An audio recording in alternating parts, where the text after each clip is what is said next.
بسم اللہ الرحمن الرحیم۔ اجماع کیا ہے؟ اتفاق مجتہدین صالحین من امت محمد فی عصر واحد علی امر قولی و فعلی، کسی ایک زمانے کے رسول اللہ علیہ والسلام کی امت کے مجتہدین کا کسی معاملے پر متفق ہو جانا، کسی ایک زمانے کے مجتہدین صالحین کا کسی مسئلے پر، کسی امر قولی، کسی قولی امر پر یا فعلی کسی قول یا فعل پر متفق ہو جانا اجماع کہلاتا ہے۔ یہ تعریف مجتہدین اور عوام دونوں کے اجماع کو شامل ہے۔ مجتہدین کا اجماع صرف ایسے امور میں ہوتا ہے جہاں رائے کی ضرورت ہوتی ہے، اور جہاں رائے کی ضرورت نہ ہو تو وہاں عوام بھی ساتھ عام لوگ بھی شریک ہوتے ہیں۔ اجماع کا حکم: اجماع حاضر الامت بعد ما توفی رسول اللہ صلی اللہ علیہ وسلم فی فروع الدین حجۃ موجبۃ للعمل۔ حضور علیہ والسلام کے وفات کے بعد امت کا اجماع یہ حجت ہے، دلیل ہے، اور شریعت پر اور عمل کو واجب کر دیتی ہے۔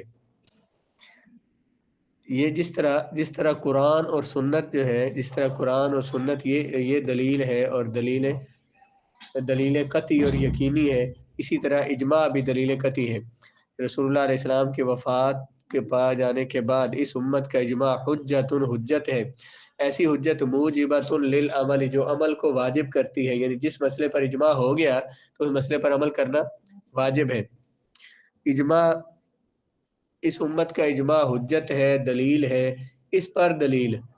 کہ اجماع سے مسائل ثابت ہوتے ہیں اور اجماع پر عمل کرنا واجب ہے، اس پر دلیل اللہ تعالیٰ کا ارشاد ہے من بعد ما تبین له الہدی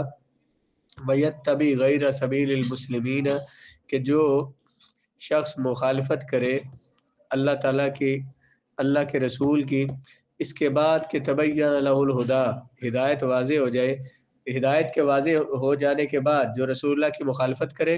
ویتبع غیر سبیل المؤمنین، اور مومنوں کے راستے کو چھوڑ کر الگ راستہ اختیار کرے، نولی ما تولا، تو جس طرح اس کا منہ پھرے گا ہم اسے ادھر پھیر دیں گے، ونصلہ جہنم، ہم اسے جہنم میں پہنچا دیں گے، وساعت مسیرہ، اور جہنم بہت برا ٹھکانہ ہے۔ اس آیت کریمہ سے ثابت ہوا کہ رسول اللہ کی مخالفت اور مسلمانوں کے راستے کی مخالفت، مسلمانوں کے اجماع کی مخالفت سے انسان اللہ کی توفیق سے محروم ہو جاتا ہے۔ کیا فرمایا؟ نولی ما تولا، جدھر پھرے گا ادھر پھر جائے گا۔ اللہ تعالیٰ فرما رہا ہے کہ ہم اسے پھیر دیں گے، وہ جدھر پھرے گا، لیکن ہم اس کا سہارا نہیں بنیں گے، ہم اس کو توفیق نہیں دیں گے۔ تو جو رسول اللہ کا راستہ چھوڑے گا یا مسلمانوں کی اور امت کے اجماع کا راستہ جو چھوڑے گا، اللہ کی توفیق سے محروم ہو جائے گا اور شیطان کے ہاتھ میں کھلونا بن کر رہ جاتا ہے، اور وہ جیسے چاہتا ہے شیطان اس کو ویسے ہی پھیر دیتا ہے۔ اور جامع ترمذی میں ابن عمر رضی اللہ تعالیٰ سے مروی ہے کہ لن یجمع امتی علی الضلال، حضور نے فرمایا میری امت کبھی گمراہی پر متفق نہیں ہوگی، یعنی غلط کاموں پر بعض لوگ ہو سکتے ہیں لیکن پوری امت ایک کام پر، یا اکثر لوگ جو ہے وہ کسی برائی کو یا کسی غلط کام پہ متفق ہو جائے اس کو صحیح کہے، ایسا نہیں ہوگا۔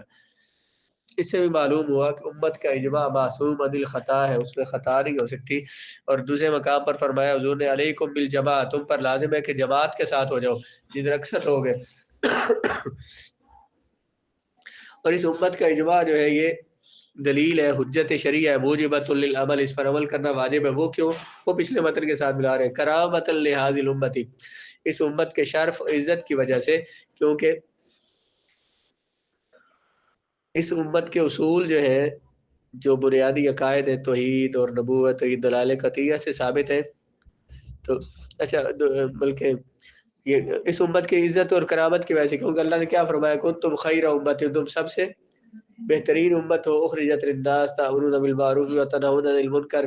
تو اس امت کی شرافت کی وجہ سے۔ اب یہ جو اجماع ہے یہ جو دینی شرعی مسائل جو ہے، جو فروع ہے، ان میں ہوگا، فقہی مسائل میں اجماع ہوگا، عقائد میں اجماع نہیں ہوگا۔ عقائد جو ہے ہمارے مسلمانوں کے عقائد جو ہے وہ قرآن سے اور سنت سے ثابت ہے، دلائل قطعیہ سے ثابت ہے، بعض دلائل ظنیہ سے بھی ہے، اور وہ جو دلائل قطعیہ سے ثابت ہے تو ان کو ماننا بھی ویسے ہی قطعی اور ضروری ہے۔ جو دلائل ظنیہ سے ثابت ہے اگر ان کا کسی نے انکار کیا تو وہ اس طرح وہ کافر نہیں ہوگا۔ لیکن یہ جو اصول دین ہے، یعنی عقائد ہے، توحید، رسالت، صفات باری تعالیٰ، نبوت، یہ دلائل قطعیہ سے ثابت ہے، ان میں اجماع نہیں ہوتا، ان میں اجتہاد نہیں ہوتا، اجتہاد فروعی مسائل میں ہوتا ہے۔ ثم الاجماع والاربعۃ اقسام، اجماع کی 4 قسمیں: اجماع الصحابہ رضی اللہ تعالیٰ عنہم علی حکم الحادثۃ نصا، کہ صحابہ کرام کا اجماع کسی واقعے پر ہو جائے اور نصاً اجماع ہو، سارے صحابہ کسی مسئلے پر اتفاق کریں اور ان کا اتفاق، یا اکثر صحابہ کسی مسئلے پر اتفاق کریں اور بول کر ان کا اجماع کہ وہ اپنی رائے دے کہ ہم اس پر اجماع کرتے ہیں، جیسے کہ ہم سارے اس کے ساتھ متفق ہیں۔ تو اجماع کی ابتدائی طور پر دو قسمیں، ایک عزیمت ہے یعنی اصل ہے، اور دوسرا رخصت ہے۔ عزیمت کی پھر دو قسمیں ہیں، ایک تو یہ کہ تمام اہل اجماع بالاتفاق یہ کہے کہ ہم نے اسے قبول کیا، یعنی زبان سے کہے کہ ہم نے اس کو قبول کیا، تو اس سب نے یوں کہا کہ کسی مسئلے پر کہ ہم نے اسے قبول کیا، تو یہ اجماع نصاً ہو گیا، بول کے نص کے ساتھ ہوا۔ اور ثم اجماعهم بنص البعض وسکوت الباقین عن الرد، کہ بعض کا اجماع اس طرح سے ہو کہ بعض کی سے تو نص ثابت ہو اور بعض اس پر خاموش ہو۔ مثلا جیسے صحابہ کرام میں سے خلفائے راشدین میں کسی نے ایک فیصلہ دیا کوئی، اور کسی صحابی نے ان کی مخالفت نہیں کی، تو اب بعض صحابہ ان کے ساتھ متفق ہو گئے، بول کے انہوں نے کہا کہ جو آپ نے فیصلہ کیا ٹھیک ہے، باقی اور اس پر کوئی اعتراض نہیں کیا، وہ خاموش رہے۔ اس طرح بھی صحابہ کا یہ بھی اجماع ہو جاتا ہے، اس کو اجماع سکوتی بولتے ہیں۔ ثم اجماع من بعدهم فيما لم يوجد فيه قول السلف، تیسرے اجماع کی صورت جو ہے، پہلے تو دو اجماع صحابہ کے ہو گئے جس میں صحابہ کی طرف سے نص ثابت ہو،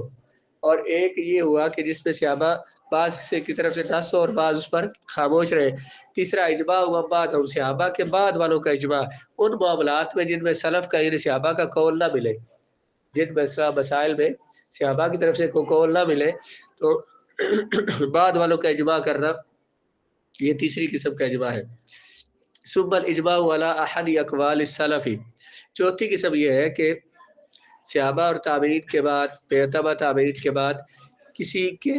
سلف میں سے یعنی صحابہ اور تابعین میں سے کسی کے قول پر اجماع کر لینا، کسی ایک نے کچھ حکم فرمایا صحابہ اور تابعین نے، تو بعد کے آنے والے لوگوں نے، تابعین کے بعد والوں نے کسی ایک کے قول پر، کسی ایک کی بات پر اجماع کر لیا، یہ اجماع کی چوتھی قسم ہے۔ اما الاول فهو بمنزلۃ آیت من کتاب اللہ، جو پہلا جو اجماع ہے، جو صحابہ کرام کا جو اجماع نصی ہے، جس میں سب نے بول کے ایک مشورہ دیا اور سب نے اسے قبول کیا اور سارے اس پر بول کے متفق ہوئے ہوں، تو وہ قرآن کی آیت کی طرح قطعی اور یقینی ہے، اس کو ماننا، اس پر عمل کرنا ضروری ہے۔ جس طرح قرآن کا انکار کفر ہے، اس طرح اس اجماع کا انکار بھی کفر ہوگا۔ جیسے کہ خلفائے راشدین کی بیعت خلفائے راشدین جو ہے، جب پوری امت نے، تمام صحابہ کرام نے بیعت کر لی بول کے اور اپنے عمل سے کہ ان کو خلیفہ مان لیا، اب ان کو خلیفہ بنا کوئی نہیں مانے گا تو کافر ہوگا۔ ثم الاجماع بنص البعض وسکوت الباقین فهو بمنزلۃ المتواتر، دوسرا جو اجماع ہے کہ بعض کی طرف سے نص ثابت ہو اور بعض خاموش رہے اس پر، یعنی اجماع سکوتی جسے کہا تھا کہ مثلا صحابہ نے، کسی نے خلفائے راشدین میں کسی نے فیصلہ دیا اور باقی سارے نے اس پر اعتراض نہیں کیا، خاموش رہے، تو اس کا مطلب ہے اس کے ساتھ متفق ہے، اس کو اجماع سکوتی کہتے ہیں۔ یہ اجماع سکوتی جو ہوا بمنزلۃ المتواتر، یہ حدیث متواتر کی طرح ہے، یہ خبریں متواتر کی طرح، خبر متواتر بھی یقینی، اس سے بھی یقین حاصل ہوتا ہے، اس لیے یہ بھی، اس پر عمل کرنا بھی واجب اور فرض ہے۔ صبح اجماع و بعد بمنزلۃ مشہور من الاخبار، اور بعد والے لوگوں کا اجماع صحابہ کے بعد تابعین کا اجماع جو ہے یہ خبر مشہور کی طرح ہے، جو تمارینت کا فائدہ دیتا ہے، شرط یہ ہے کہ اس میں کسی صحابی نے کوئی اختلاف نہ کیا ہو۔ ثم اجماع المتاخرین علی احد اقوال السلف بمنزلۃ الصحیح من الاحاد،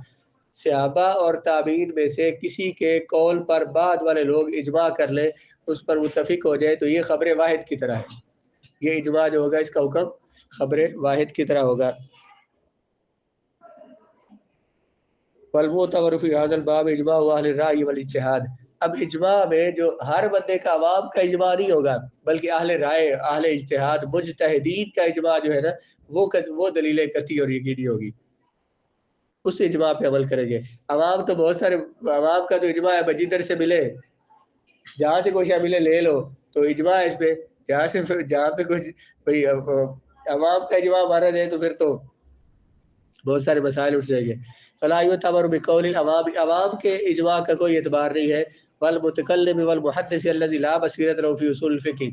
اور وہ متکلم علم عقائد کا عالم، عقائد کا جو عالم ہے، یا محدث حدیث کا جو عالم ہے لیکن اسے اصول فقہ نہیں آتا، تو ان لوگوں کا اجماع قبول نہیں ہوگا، عوام کا اجماع بھی قبول نہیں ہوگا، اور وہ علماء جو کہ اس محدث ہیں، علم عقائد بھی رکھتے ہیں، جانتے ہیں، لیکن اصول فقہ کو نہیں جانتے، ان کے اجماع کا بھی کوئی اعتبار نہیں ہے۔